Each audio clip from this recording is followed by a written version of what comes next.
Hello everyone, welcome back to my YouTube channel. This is a lecture 3 of a geotechnical engineering, and in this lecture we are going to cover the topic discharge velocity, seepage velocity, coefficient of permeability methods, horizontal and vertical coefficient of permeability, collapse potential, effective stress, seepage pressure and forces, and resultant force.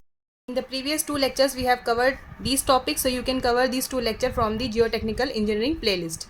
Okay, now we will focus on our lecture 3. So first we will see the discharge velocity.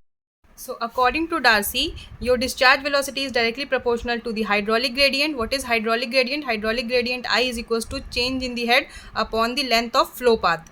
Okay, change in the head upon the length of flow path. So V is equals to K into I, where K is the coefficient of permeability. So coefficient of permeability is an important topic. We will cover this in a video.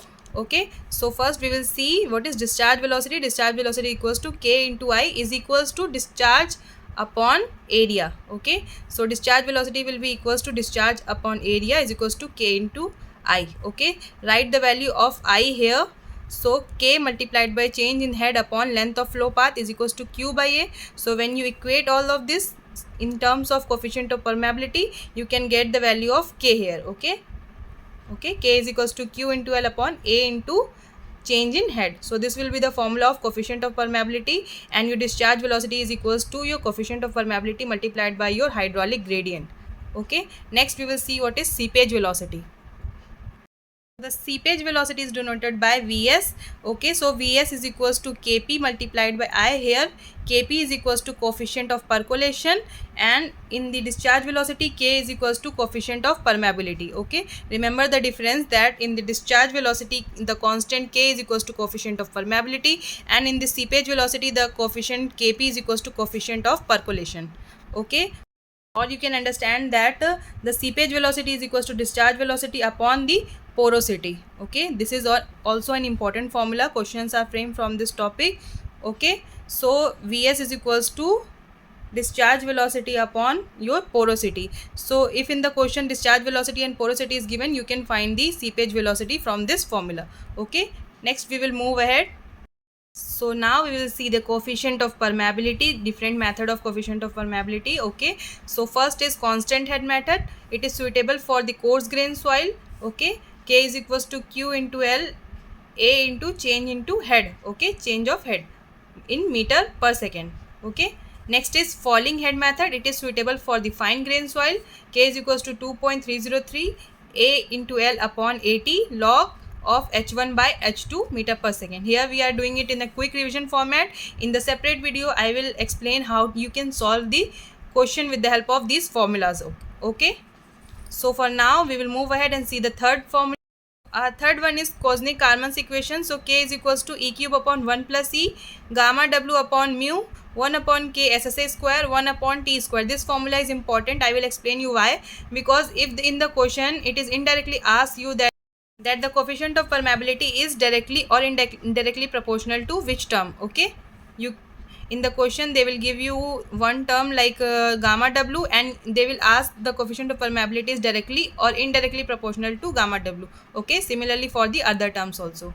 That's why this formula is important. Next is Allen has an equation. Allen has an equation. K is equals to C d10 square in centimeter per second, because the value of d10 here is in centimeter, so value of C ranges between 100 to 150.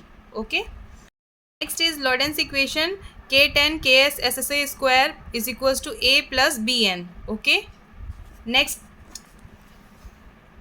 now the coefficient of permeability from the consolidation equation. K is equals to Cv Mv gamma W. So what is Cv here? Cv is the coefficient of consolidation.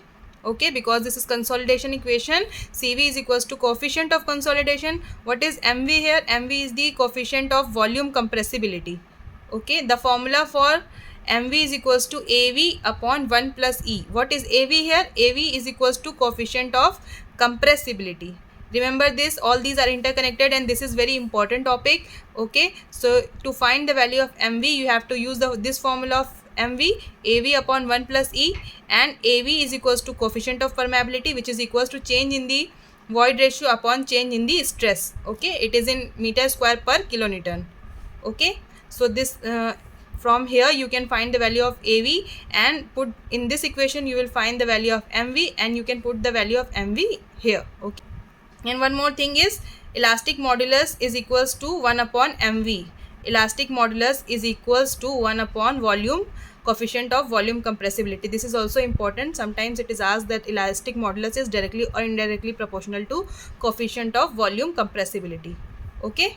Next we will see the now we will see the horizontal or parallel coefficient of permeability and the formula for vertical or perpendicular or series coefficient of permeability. Remember that this is for the horizontal or parallel coefficient of permeability and this is for the vertical or perpendicular or series coefficient of permeability. Okay, don't get confused between these two formulas. So for this it is equals to K1 coefficient permeability of 1 multiplied by H1 plus K2 H2 plus K3 H3 upon H1 H2 H3. Okay, like this. And for the vertical or perpendicular or series coefficient of permeability, it will be H1 plus H2 plus H3 upon H1 by K1 plus H2 by K2 plus H3 by K3. Important point here is that the value of coefficient of permeability for the parallel is greater than for the perpendicular. So this is collapse potential. Collapse potential is equals to change in volume upon original volume, change in H upon H naught, change in the void ratio upon 1 plus initial void ratio. Next is the effective stress topic. So effective stress is equals to total stress minus pore water pressure for the downflow. So your effective stress is denoted by sigma dash and your total stress is denoted by your sigma. Okay, minus your pore water pressure is denoted by U. So effective stress is equals to total stress minus pore water pressure in case of downflow. Okay, and effective stress is equals to total stress plus pore water pressure in case of capillary rise. Okay, so your effective stress will be equals to total stress plus pore water pressure in case of capillary rise, and for the downflow it is total stress minus pore water pressure. So your seepage pressure will be equals to gamma W change in head. Seepage force will be equals to seepage pressure multiplied by area. So multiply the seepage pressure with area, you will get the seepage force. Okay. On simplifying, you will get the seepage force as hydraulic gradient gamma W into V. Okay. I gamma W V in kilonewton. So an important point is that seepage force always occur in the direction of flow. Okay, so if this is the force due to seepage, that is in the direction of flow, and this is the force due to effective stress, okay, which is in the vertical downward direction. Okay, so this will be your resultant force. Okay, so force due to effective stress will be equals to gamma submerged multiplied by V. Okay, and force due to seepage is equals to I gamma W V. Okay, these two are your forces. This is in the downward direction and this is in the direction of flow. So your resultant force will be equals to Fr under root of force due to seepage square plus force due to effective stress square. So your resultant force will be equals to this. Okay. If you understood all this topic, then it will be easier for you to understand the geotechnical engineering. And effective stress is a large topic. We will cover this topic in the upcoming videos also. Okay, so if you haven't subscribed the channel, then please do subscribe it so that you will get the notification about the upcoming lectures. Okay, we will cover all the important topic of geotechnical engineering in a quick revision format. Then we will cover them in a detail, and then we will see the example and numerical of all the topic. You can cover the required topic from the geotechnical engineering playlist, and you can share your feedback in the comment section. And if you find these videos useful, then please do like, share and subscribe the channel. And thank you for watching. Thank you.